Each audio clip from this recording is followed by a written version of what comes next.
Come out today with my brand new NuCanoe Unlimited. I'm going to try to give you an on-the-water review and catch maybe a couple of fish out of it, but mostly I'm just up here to give it a try. I wanted one of these things so bad, but I just didn't see many reviews on it, so I'm going to try to get one in. I've also never used the camera before, which is a new Osmo Action something or other. It's the original version. It was cheap. It's a learning curve too, and if I can't figure it out, I'll go back to my camcorder. My first impressions of the kayak, it is an incredible kayak. It's amazingly stable, yet it paddles good. So far I haven't really got started doing much. It is unbelievably stable. I had a flint. I never had any stability problems with the flint.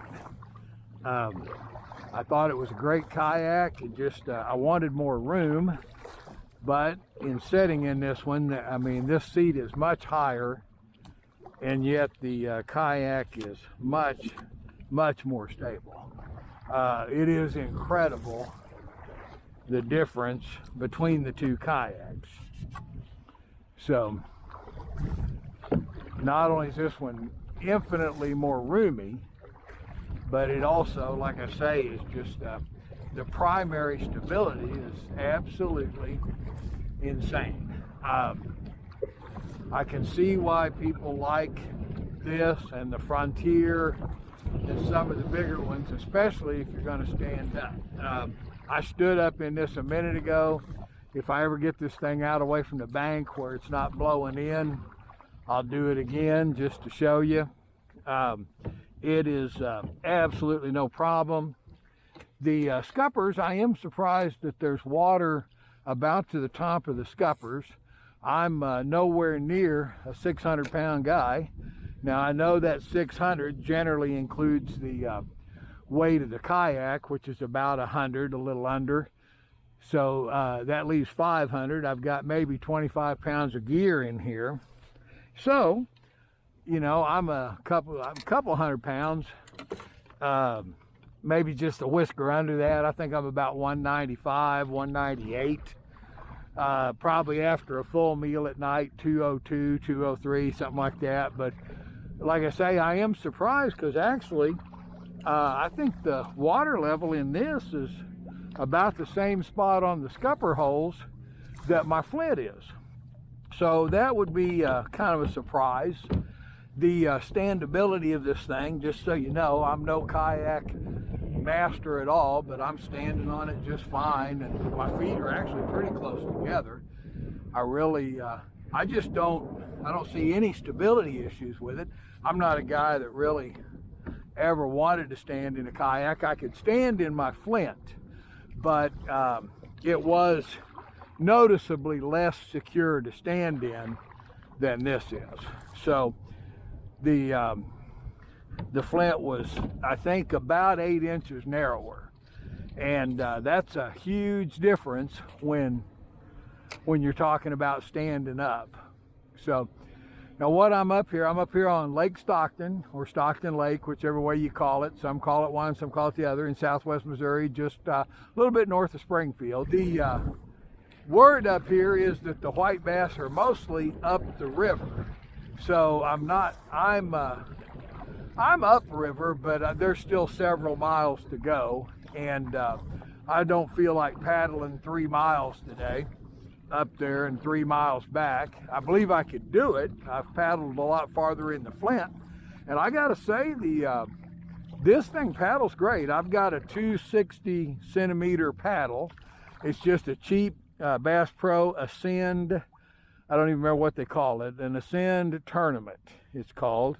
And I don't know if it's carbon fiber, fiberglass shaft, probably, because it was only about 80 bucks or 90.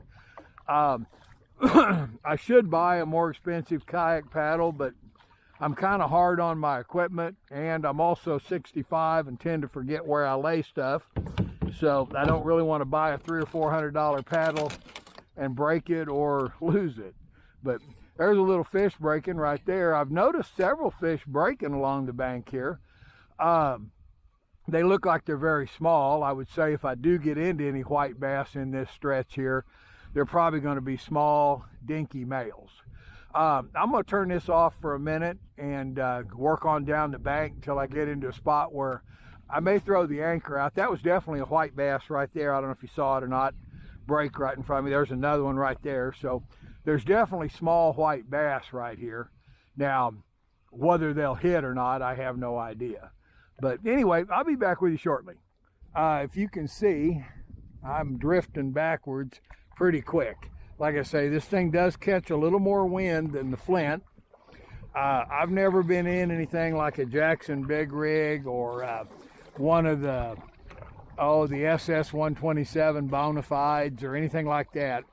So I don't know how this compares to other big kayaks. It's really not too bad. I am doing kind of what I'd call a pretty lazy paddle stroke right now, and I'm making good headway. The wind, according to the National Weather Service today, was going to be 8 to 10 mile an hour. I'd say it's probably 10. I doubt that it's much stronger than that, but I believe it is 10. I've been out in the wind enough to kind of get a pretty good feel for, you know, what the wind feels like.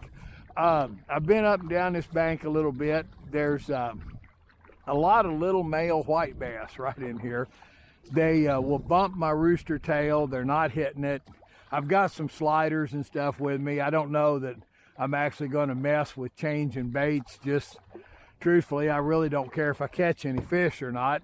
I'm out here hoping to get a video and get it up online. Like I say, just the Unlimiteds are finally getting where I think they're fairly available. And I just, you know, I figure there's other people like me that are curious about them. I was amazed at the lack of actual user reviews, especially on the water. Paddling wise, this thing is definitely not as easy to paddle as the Flint, but it's certainly not what I would call a barge. I mean, it starts moving quick. It's not hard to get it going. As you can see, it's actually still carrying a forward glide right now into the wind and into those real tiny ripple waves there. I mean, they're not much, but I'm still gliding forward. And I mean, I quit paddling 5-6 seconds ago, and I'm still gliding into the wind, and I'd have to call that pretty impressive. It yaws a little bit when you paddle. However, a lot of that is probably my terrible paddle stroke.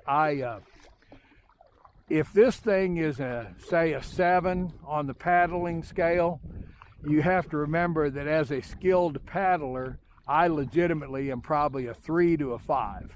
This is my third kayak. The other two were both Flints, and I've never been with anybody else that's a kayaker to get any tips. I've watched a couple of YouTube videos on how to paddle, but watching a video is not quite the same as doing it.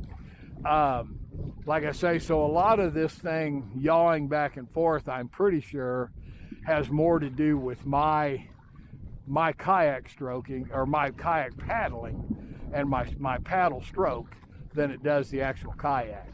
I believe that it probably tracks as good as any non-rudder big wide fishing kayak on the market. Now, like I say that based on no experience, but I've read a lot about the big kayaks, and I mean, one of the complaints with a real wide kayak is that it doesn't track as well as something like the Pursuit, which is a long, narrow kayak.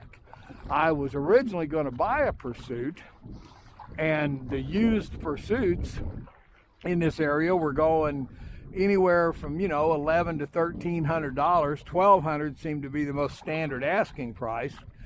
And you know, I bought this thing for, I think it was $15.99 brand new, which is a lot of money to pay for a plastic boat, but they don't have many moving parts, so if you take care of them, I mean, they'll last a long time. One of the things that I'm sure a lot of people want to know about this boat is can they deal with the size and the weight transporting it? I'm a 65-year-old guy, which I think I mentioned. I'm in decent shape. I mean, I walk when I play golf and stuff, but I am certainly not what I would consider a strong guy. I mean, you know,